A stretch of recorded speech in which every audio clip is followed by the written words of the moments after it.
सहनाववतु सहनौ भुनक्तु सह वीर्यं करवावहै तेजस्विनावधीतमस्तु मा विद्विषावहै। ओम शांति शांति शांति। वैदिक जीवन पद्धति की इस कक्षा में आप सभी श्रोताओं का, दर्शकों का हृदय की गहराइयों से हार्दिक अभिनंदन है, स्वागत है।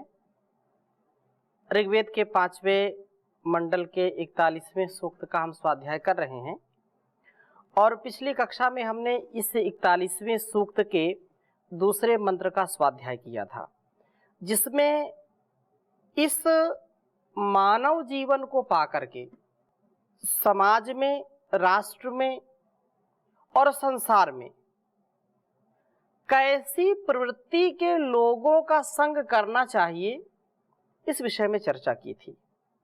और बहुत सुंदर चर्चा हुई थी कि हम किनके संपर्क में रहें।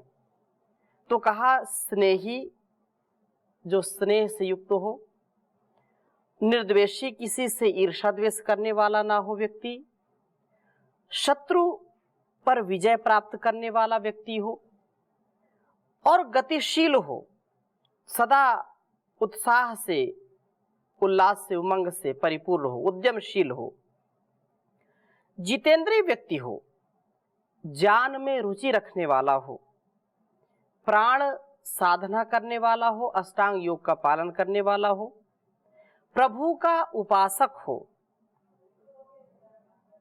ऐसे पुरुषों का संग, ऐसे लोगों का संग हमको सदा करना चाहिए। ऐसी संगति में हमको रहना चाहिए, क्योंकि ऐसी संगति से ही व्यक्ति की उन्नति होती है, उसकी सद्गति होती है, वह सदा उत्कर्ष की ओर आगे जाता है। चाहे परिवार की हम बात करें या समाज की बात करें, जब पुत्री या पुत्र बड़े हो जाते हैं तो उनके माता पिता का भी यह कर्तव्य है कि उनके अंदर का भाव ऐसा हो जिनका सदा सम्मान, जिनका सदा गौरव बढ़ता रहे। ऐसे गुणों से युक्त अपनी संतानों को करें और स्वयं भी ऐसे गुणों से युक्त हों। समाज में भी हम अलग अलग वर्ग, अलग अलग समुदाय, अलग अलग संप्रदाय, मत, पंथ आदि का जो दृश्य देखते हैं, या हम देशों की बातें करें, आज पूरे देश और दुनिया में घमासान है। क्यों? कारण यही है कि ऐसे गुणों से, ऐसे विचारों से, ऐसे व्यवहारों से व्यक्ति युक्त नहीं है। और व्यक्ति व्यक्ति से समाज बनता है, समाज से राष्ट्र, फिर राष्ट्र से फिर सारा संसार, ये अपना अपना व्यापार चलता है। तो उत्तम जीवन, उत्तम जगत, कल्याणकारी जीवन, कल्याणकारी जगत, सुख शांति आनंद से युक्त जीवन हमारा हो, तभी ये जीवन जगत के लिए कुछ कर सकता है। तो ऐसे संपर्क में हम रहें जो कुत्सित विचारधारा का व्यक्ति ना हो, जो संकीर्ण विचारधारा का ना हो, जिसके अंदर स्नेह हो, अपार प्रेम हो, करुणा हो, दया हो, श्रद्धा हो, भक्ति हो, विश्वास हो, जितेंद्रियता हो। ऐसे लोगों का संग हमको करना चाहिए। नहीं तो व्यक्ति के लिए एक तिनका, बोलते हैं कि एक डूबते हुए को तिनके का सहारा। तो यदि हम एक भी गुण अपने अंदर रख लें तो शायद जीवन हमारा श्रेष्ठ बन जाएगा। ये जीवन बड़ा संघर्षशील है, संघर्ष सदा इसमें चलते रहते हैं। तो आगे हम बढ़ रहे हैं। तीसरे मंत्र में भी बहुत सुंदर बात कही है कि प्राण साधना द्वारा क्रियाशील जीवन बिताते हुए हम इंद्रिय अश्वों को निर्दोष बनाएं, पुष्ट बनाएं। प्रभु हमें स्तवन के होने पर ज्ञान शक्ति प्राप्त कराते हैं और इस यज्ञो प्रभु की प्राप्ति के लिए हम हवि वाले बने, सदा यजन करने वाले बने, सदा दान की प्रवृत्ति वाले बने। चौथा मंत्र बहुत ही सुंदर है, जीवन संग्राम में चलने वाले। जीवन को संग्राम समझ करके जो व्यक्ति चलता है, संघर्ष को समझ करके चलता है, वो सदा सावधान रहता है और सावधानी से जीवन को जीता है, उत्तम जीवन जीने का प्रयत्न करता है। तो बहुत सुंदर वेद मंत्र है, 41वें सूक्त का चौथा मंत्र। इसको आपके समक्ष मैं पहले लिखता हूँ, फिर चर्चा करूंगा। ओम प्रसक्षणो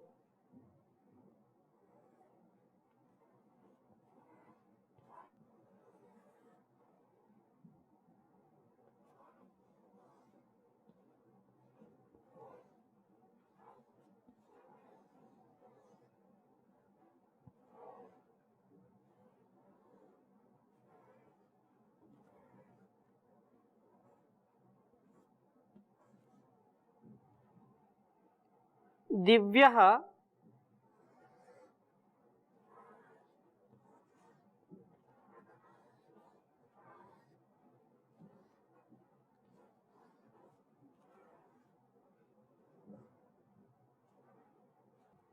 कण्व होता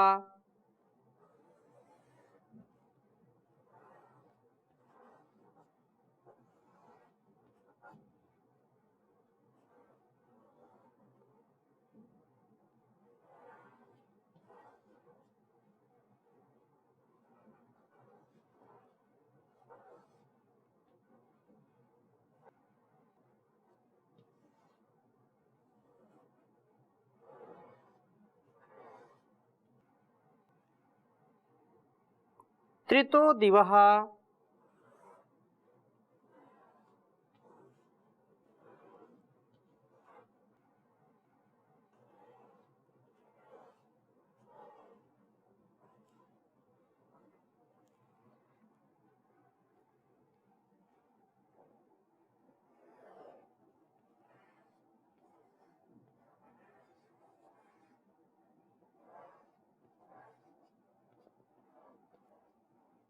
सजोषा व वातो अग्निः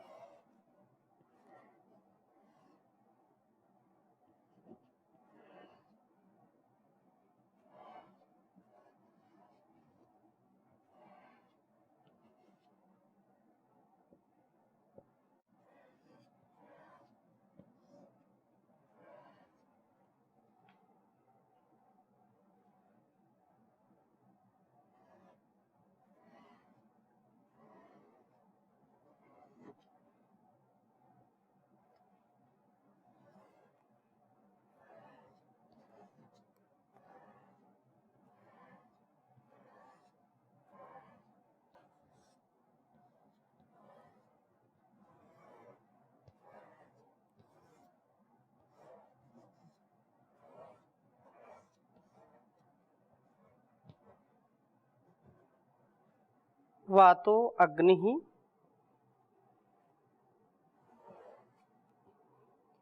पूषा भगः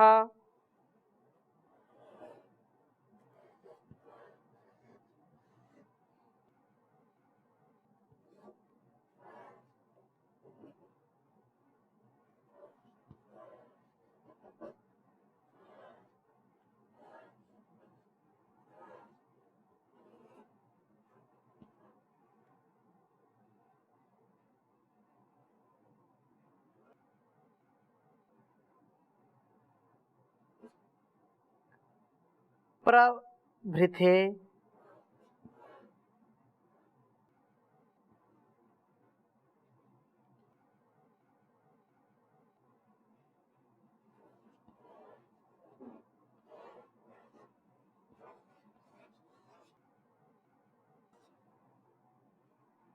प्रभृते विश्वभोजा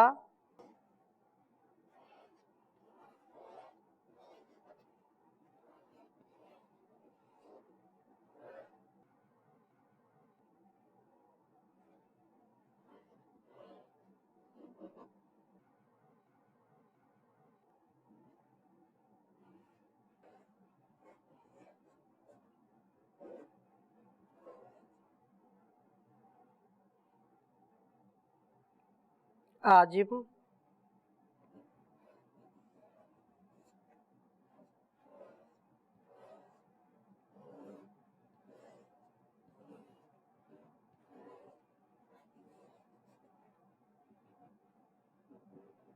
विश्वभोजा आजिम न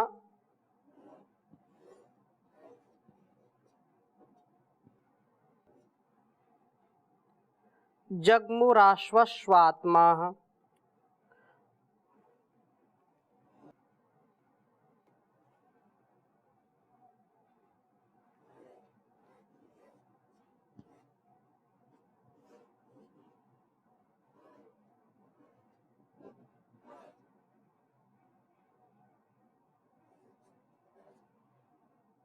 जग्मुराश्व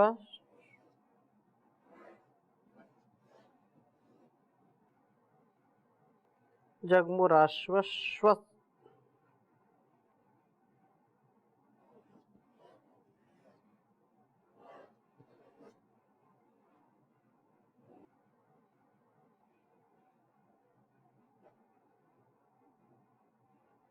तमा।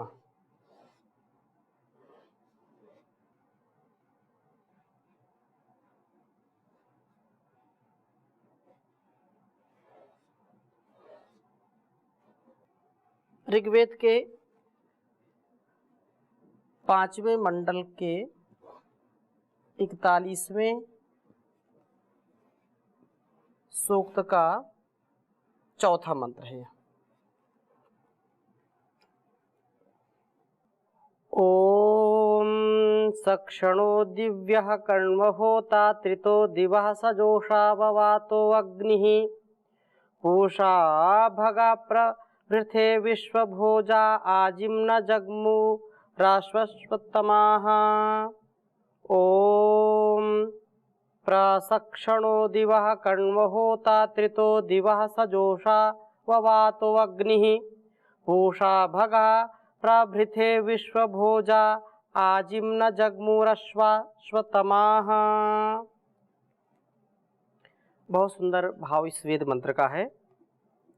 प्रसक्षणः प्रकर्षण शत्रुणां सोढ़ा, खूब ही काम क्रोध आदि शत्रुओं का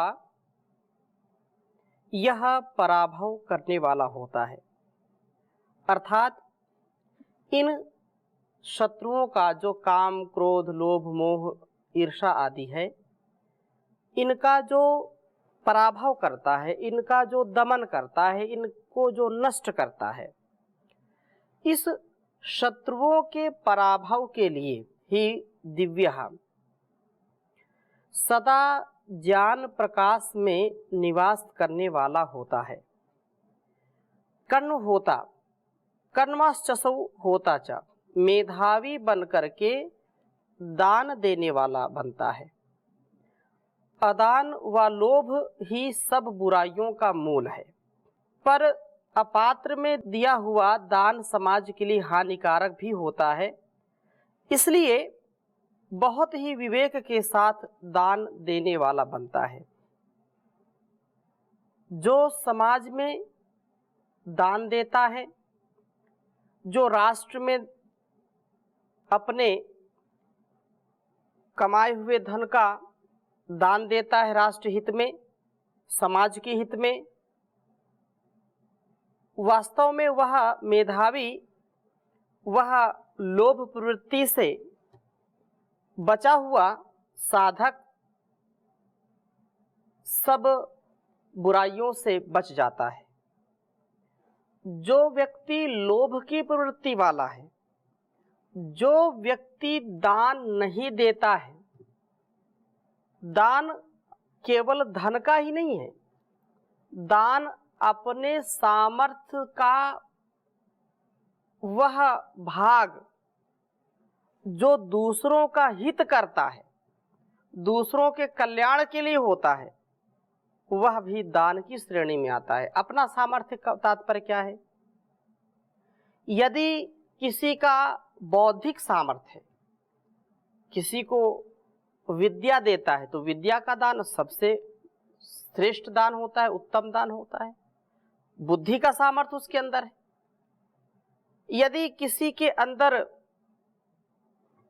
बल का सामर्थ्य, अपने बल से दूसरों की रक्षा करता है, अपने बल से दूसरों का कल्याण करता है, बुराइयों से बचाता है, शत्रुओं से बचाता है, तो वो भी अभयदान है कि वह व्यक्ति बलशाली है और उसके बल के कारण दूसरों को अभय का भाव उनके अंदर सदा जागृत रहता है कि हम अभय हैं, इस व्यक्ति के रहते हुए हमारा कोई भी अकल्याण नहीं कर सकता है। तो अभय दान देना, भूखे को भोजन कराना, प्यासे को पानी पिलाना, नंगे को वस्त्र देना, जिज्ञासु को ज्ञान देना, पिपासु को जो पिपासा है पानी या जैसी उसकी पिपासा है।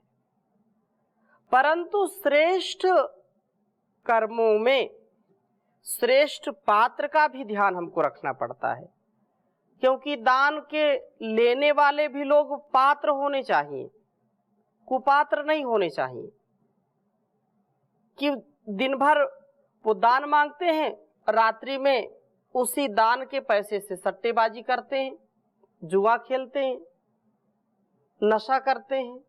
तो ये बिल्कुल उचित नहीं है। ऐसे लोगों को कभी भी दान नहीं देना चाहिए। दान का दुरुपयोग करने वाले, दान को विलासिता में खर्च करने वाले, दान को गलत कार्यों में लगाने वाले व्यक्तियों को, कुपात्रों को कभी भी दान नहीं देना चाहिए। फिर प्रश्न उठता है कि दान देने वाला व्यक्ति फिर उसको कैसे समझेगा कि ये व्यक्ति पात्र है या नहीं है, अब उसकी जांच पड़ताल कैसे होगी, उसी में समझ जाएगा। तो ऐसा तो सबको प्रतीत होता है, जैसे रास्ते में बड़े बड़े शहरों में तो इसके बड़े बड़े लोग, हमने सुना ठेके भी उठते हैं कि नहीं यह क्षेत्र इस भिखारी का है, यह क्षेत्र उस भिखारी का, उसके क्षेत्र में वो नहीं जाएगा, उसके क्षेत्र में वो नहीं जाएगा। दिन भर यही काम, और दिन भर वो ऐसे भिक्षाटन करते हैं, गाड़ियां रुकती हैं, सामने आते हैं, अलग अलग प्रकार के, आप सभी श्रोता जानते हैं इस बात को। तो फिर वो यदि इस कार्य को करते हैं तो उनको कैसे आप जानेंगे? उनको आप कुछ खाने की चीज देंगे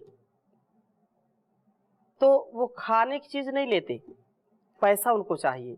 इसका तात्पर्य क्या है कि वो धन कमाने का कार्य करते हैं, उनको भिक्षा से मतलब नहीं, उनको पेट पालने से मतलब नहीं है। तो हमको पता तो चल ही जाता है कि व्यक्ति कैसा है। तो यहाँ पर जो बात कही जा रही है, मैं उसका संकेत कर रहा हूं कि सुपात्र को दान देना चाहिए। भूखे को आप भोजन दीजिए, यदि निर्धन आपको पता है उसको धन की आवश्यकता है, वो दिखावे मत जाइए, क्योंकि दुनिया रंग रंगीली है, ये दुनिया रंग रंगीली है। अंदर इसके क्या है वो सब जानता है जमाना, अंदर इसके कूड़ा करकट, बाहर से चमकीली है। तो कभी कभी हमको ऐसा प्रतीत होता है कि हम जीवन को कहीं गलत रास्ते पर न ले जाएं, हम कहीं भूल भटक न जाएं, हम कभी ऐसे लोगों की संगत में ना आ जाएं जो हमारे इस जीवन को, जो संघर्ष में जीवन है, वो और हमारा संघर्ष बढ़ जाए। तो उन संघर्ष, इस जीवन संग्राम को कैसे चलाएं, उसका यहाँ पर तथ्य सत्य प्रस्तुत किया जा रहा है कि वो बड़ी समझदारी से दान देने वाले बने। इस प्रकार यह त्रितः कहा वेद मंत्र में, काम क्रोध लोभ, इन तीनों को तैरने वाला बन जाता है व्यक्ति, और दिवह ज्ञान को प्राप्त करने वाला बनता है, अथवा दिव्य स्तुतौ, प्रभु का स्तवन करता है, प्रभु की स्तुति प्रार्थना उपासना पूर्वक जीवन को जीता है।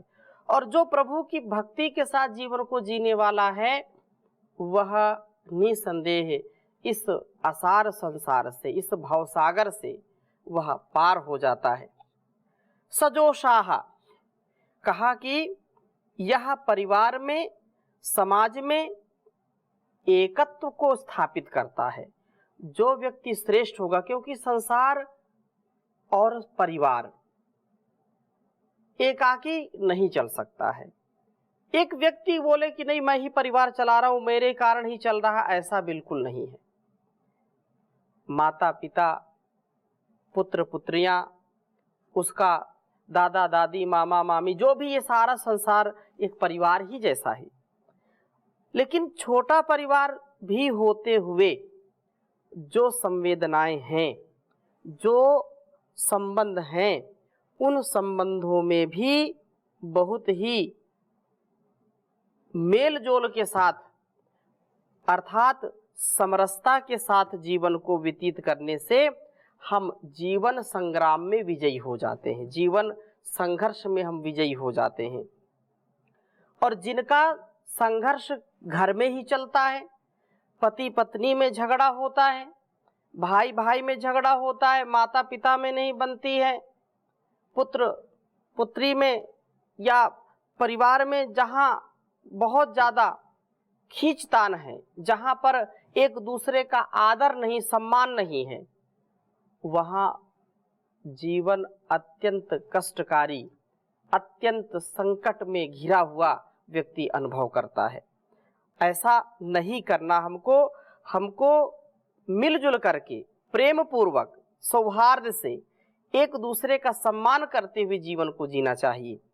घर परिवार में प्रेम से, स्नेह से रहना चाहिए। तो इसलिए कहा सजोषा, यह परिवार में और समाज में दोनों स्थितियों में साथ साथ मिलकर के संगच्छध्वम संवदध्वम, हजारों हजारों वेद मंत्रों का उपदेश देकर के परमपिता परमेश्वर ने ऋग्वेद के सबसे अंतिम सूक्त में यही कहा, संगच्छध्वम संवदध्वम सम्मो मनांसि जानताम देवा भागम यथा पूर्वे संजानाना उपासते। ये हम मिल कर के साथ साथ रहें, मिल कर के हम बोलें, हमारा विचार, हमारा व्यवहार, हमारा सब जितना भी यह परिवार है वो एकता में हो, एकत्व में हो, सुमति में हो, कुमति नहीं होनी चाहिए। इसलिए कहा कि इस संसार में, इस जीवन यात्रा में हमको मिलजुल करके रहना चाहिए और वातः वायुवत क्रियाशील। अब ऐसे कोई रहे तो कार्य नहीं चलेगा ना, उसमें क्रियाशीलता भी होनी चाहिए। प्रेम से तो रह रहे हैं लेकिन क्रियाशीलता नहीं है, कैसे परिवार चलेगा, कैसे समाज चलेगा, कैसे राष्ट्र चलेगा। इसलिए पूर्ण पुरुषार्थ करें, गतिशीलता हो और अग्नि ही प्रगतिशील होता हुआ सदा उन्नति के पथ पर आगे बढ़ता है। और इस जीवन यात्रा में यह पूषा उचित प्रकार से पोषण करने वाला होता है, अपने शरीर मन बुद्धि आदि का ठीक प्रकार से विकास करता हुआ इस बात का ध्यान रखता है कि इसका ऐश्वर्य इसके विनाश का कारण न बन जाए। इसके अतिरिक्त धन से प्रपृथे प्रकृष्ट भरण के कार्यों में लगा हुआ यह विश्व भोजाह सभी का पालन करने वाला बनता है। उस पालन के कार्य में संकुचित हृदयता के कारण यह भेदभाव के दृष्टिकोण से न देखकर केवल मानवता के दृष्टिकोण से देखता है, सबके अंदर प्रेम करुणा का भाव रखता है। न इस प्रकार से जैसे आजीम संग्राम में चल रहे हो, जीवन के इस संग्राम में आशु अश्वत्थामा शीघ्र गति वाले उत्कृष्ट इंद्रिय अश्व वाले बनते हैं। इन इंद्रिय अश्वों का ही वास्तव में यह जीवन संग्राम है और इस जीवन संग्राम में ऐसे विजयी हो जाते हैं। जीवन को संग्राम समझकर चलने वाला व्यक्ति निज जीवन को सब तरह से उत्तम बना करके समाज का, राष्ट्र का और विश्व का भरण पोषण करता है, उस कार्यों में प्रवृत्त होता है जो उसके जीवन को और इस जगत को श्रेष्ठ बना सके। तो इन्हीं भावों के साथ आज की कक्षा को यहीं पर विराम देंगे, शेष चर्चा अगली कक्षा में करेंगे। ओम शांति शांति शांति।